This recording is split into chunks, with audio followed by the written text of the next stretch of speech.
time for Around the Ozarks in 5. Brought to you by the Butterfly Palace and Rainforest Adventure, Adventure Cave Tours, and Talking Rocks Cavern. Here are your hosts, Ethan and Sarah Foreheads. Hey, and at least here's one of them. For better or worse, don't answer that. I'm Ethan, and I'm without Sarah this morning, but I'll see what I can do. I'll see if I can rely on my 25 years of news experience to do this by myself and get through it. I used to have to do the news without Lisa from time to time, and that wasn't nearly as fun, but I made it through. So this will be the same. Won't be nearly as fun, but we'll make it through together. Thanks for being here with me. In the news this morning, a Springfield woman will spend 5 years in prison for being intoxicated when she caused a crash that killed 2 people in 2016. 33-year-old Karina Stockstill was sentenced this week. Greene County judge sentenced her to 5 years for each death, but the sentences will run concurrently at the same time. So she'll only be in prison for 5 years. The crash killed her passenger, 37-year-old Nicholas Thomas, and the driver of the oncoming vehicle she hit, 32-year-old Dustin Emmett. And a 58-year-old man from Springfield is facing federal charges now after ramming through the airfield gates at the Springfield airport. Investigators say he was spotted from the air traffic control tower walking around a parked truck with a machete Sunday morning. He then got in that truck, barreled through the gates. Airport officers started chasing the guy. He then jumped out and ran into the terminal, and that's where they were able to stop him. Gary Edwards is his name. He's now accused of damaging and interfering with an air navigation facility. So those are, at least one of them is a serious felony charge. Work could start next year to restore the Jefferson Avenue Footbridge near Commercial Street. It's been deemed unsafe, as you know, for 7 years now. It's been closed as a result. The state of Missouri is providing $8 million to fix the bridge, which spans about 560 feet across 13 sets of railroad tracks. Built in 1902 and is currently on the National Register of Historic Places. We've been talking about that for years, trying to get that thing fixed, and it appears as though $8 million may do the trick coming in from the state. We also know layoffs are coming to a boat maker in Lebanon. G3 Boats is cutting 54 positions at its plant, which manufactures fishing and pontoon boats, all made out of aluminum. G3 is owned by Yamaha, which cites high interest rates as a reason why people are buying fewer boats.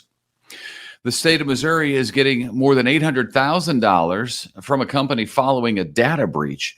As part of the settlement, software company Blackbaud is paying out nearly $50 million total to all 50 states. It comes following its deficient response to a ransomware attack in 2020 that exposed personal information of millions of Americans, including Missourians.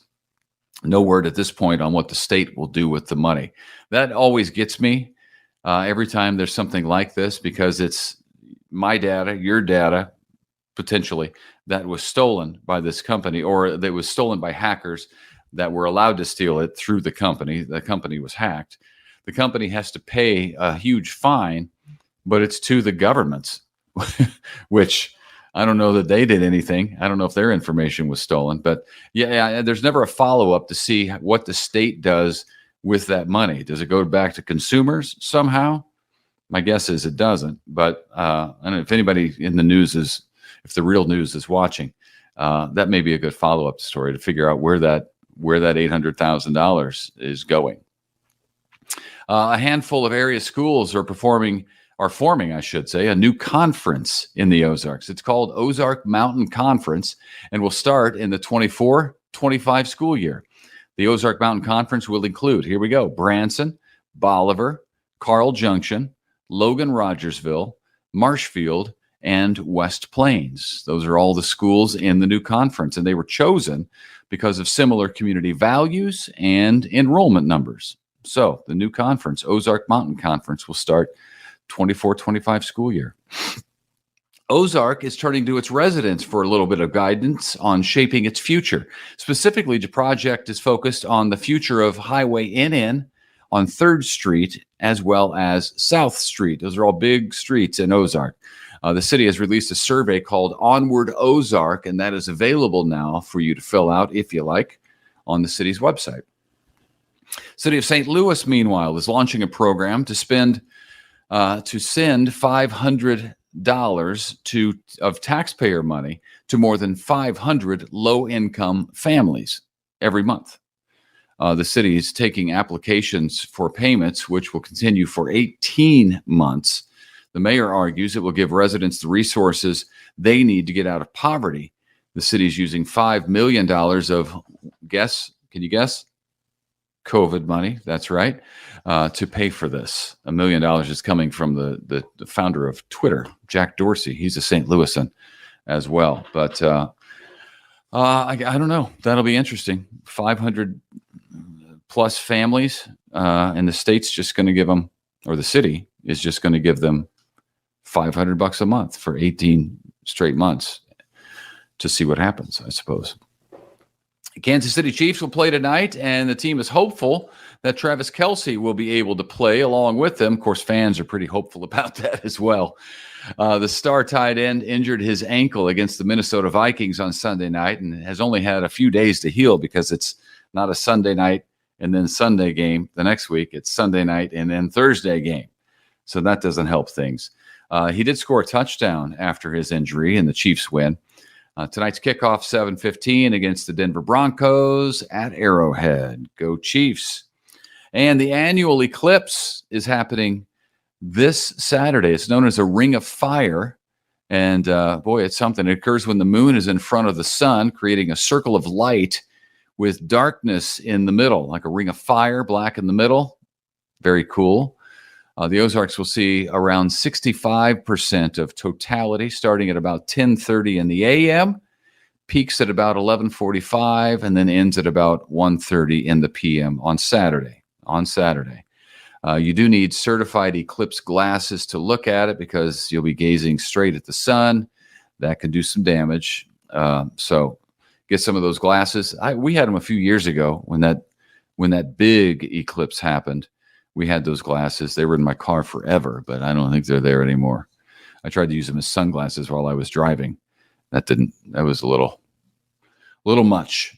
And I do like it dark. I like dark glasses, but perhaps not blackout dark.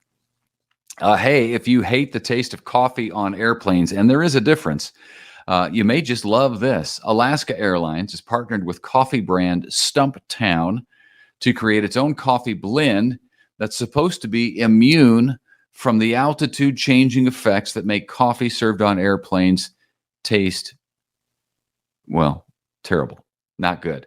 I mean, if that's all you can drink, that's what you drink to get some caffeine, but it's bitter, not the best coffee in the world. You know that. But Alaska Airlines is going to try to change that starting now, but by December, all Alaska Airlines flights will have the new coffee. So try it out. Let us know what you think, right? Well, he made it. I know you've been wondering about this guy. Talking about the guy who's been floating in a pumpkin for a while. He set a new world record for the longest paddle in a pumpkin. Steve Cooney from Lebanon. Congratulations, Steve. He floated 39 miles on the Missouri River in a 1,200-pound pumpkin that he grew himself, which I think that's the cool part. Grow a 1,200-pound pumpkin. Apparently, he started growing things during COVID, like we all tried to, and he's had more success than the rest of us because our garden is not good. In fact, it's not even working this year at all. I don't even think she tried. All right. Maybe a small audience of people out there who love triathlons like my wife and our kids. So this weekend at Fellows Lake in Springfield, you can go out there and see really some of the best triathletes compete. I mean, they're on the way to becoming Olympians, some of them. 14 states are competing in this triathlon. So there'll be athletes from 17 schools. Divisions 1, 2, and 3 will be there for this national qualifying event. So this is a big deal out at Fellows Lake. The race starts at 10 a.m. It's free to watch. And you can get out there and check it out and really be impressed by these triathletes, because I'm impressed by, well, my wife, for one. but the other ones who get out there and they work hard and they finish the thing, and some of them are cruising when they do. So it's pretty impressive, but that isn't even close to the level that you'll see out at Fellows Lake. At least most of them are not close to the level. There are a couple that are really, really good and fun to watch. All right. I guess that's it for Thursday, and I'm by myself. Let's see. How long do we go? 10 minutes? That ain't bad. 10-minute monologue. You probably talked back during this. I imagine you did. I can't blame you. You said that wrong. Pronounce that how? All kinds of stuff like that, no doubt. But thank you for watching. Thank you for listening. Be sure to share it with your friends. Stay tuned for Abby Dyer's Wake Up Weather. And that'll do it for us this morning. Hope to have Sarah back with me tomorrow morning. Have a great Thursday. I'll see you tomorrow. It's time for Around the Ozarks Wake Up Weather, sponsored by Squealer's Coffee. Here's your host, meteorologist Abby Dyer. Good morning, everyone. Welcome to your Thursday.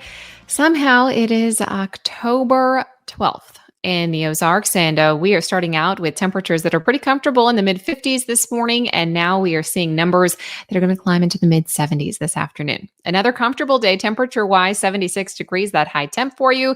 The difference in the forecast today, and I've been warning you that this was coming, is the strong south wind that's going to pick up in the Ozarks this afternoon. We're talking gusts at 30 miles an hour lasting most of the afternoon.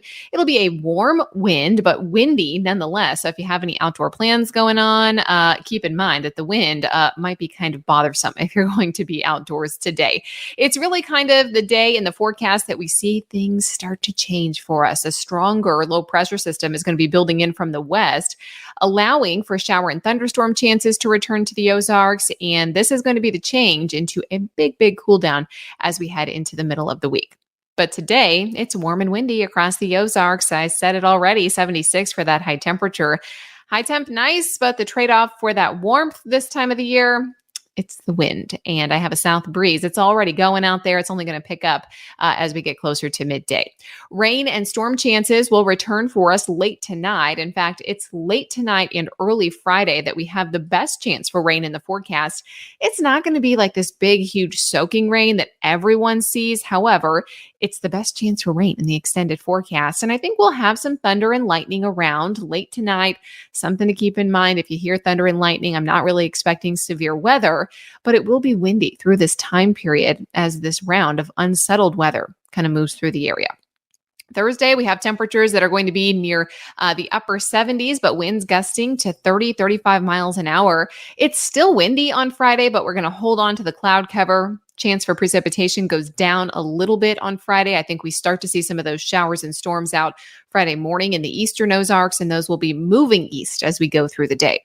Then a huge cool down is in the forecast for the weekend, and that's when temperatures are going to tank again. We'll see low temps fall back into the 50s as we head into the weekend, and I do have windy conditions that are persistent out there through the rest of the day today. Around the country, severe thunderstorms possible in the forecast today for the Central Plains. I don't think we see severe weather here, but we could have some pockets of heavy downpours, definitely some thunder and lightning in this forecast. Also making headlines, and hopefully we get to see at least part of it. I'm a little worried we're going to have a cloudy sky, so it won't be visible, but a really neat event. It's a partial solar eclipse happening this coming Saturday. It begins for the Ozarks 10:27 a.m. We start to see the moon cover the sun. So, you'll see the sun be eclipsed. Peak is about 63% coverage. That's what we get to see here in the Ozarks in Springfield. 63% coverage, which will definitely be, you'll be able to see it as long as we don't have the clouds around. But that happens just before lunchtime on Saturday at 11:53. And it will all come to an end around 1:26 p.m. So fingers crossed, some of the clouds move out of my forecast. Right now, I do have cloud cover in the forecast, so that could put a damper on things, unfortunately. I have temperatures, though, for the weekend that are going to be chilly. So if you're heading out to view the partial solar eclipse, just keep in mind it's going to be cold. I have temperatures that are probably only going to stay in the 50s on Saturday, closer to 60 by Sunday, but cloud cover through the time period on Saturday. Some partial sun rejoining us again for Sunday of this weekend. So the weekend is not looking like a total washout. All right, now it's time for the Around the Ozarks Wake Up Weather Brain Twister question, sponsored by Scooter's Coffee this morning. This is the question that I left you with yesterday. On average, how many pounds of candy does each American get from trick or treating? And the options were A2, B3, C4, D5. The answer here, I am actually not surprised to hear this because those big bags of candy are so heavy. It's actually 3 pounds of candy. And a follow-up question that pops into my mind after this is, how many pounds does each American gain after Halloween?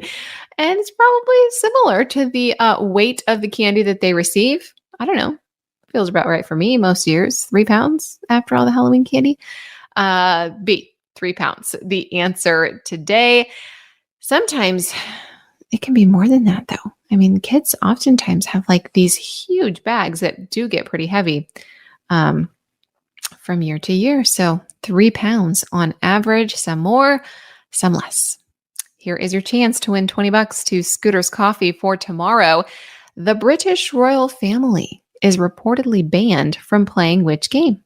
Do you think that they are not allowed to play A, Uno, B, Monopoly, C, Operation, or D, Risk? Oh, I love all those games. Such classics. It'd be a real shame to not be able to play one. Which do you think that the British royal family cannot play? Let me know. You can take your guess over at aroundtheozarks.com. If you get the right answer, it's a chance to enter a pool to win $20 to Scooter's Coffee every single day. So you might as well play. It is free to enter. Check that out over at the website aroundtheozarks.com. You can also find more detailed information on your weather forecast there. I'll be back tomorrow morning. We will chat more about the weekend. Cool down. Enjoy the warmth that we have out there for you today, but hold on to your hats if you're heading out the door. We have high temperatures at 76, south wind 10 to 20 miles an hour, but gusting to 30. Enjoy your afternoon. I will chat with you tomorrow morning.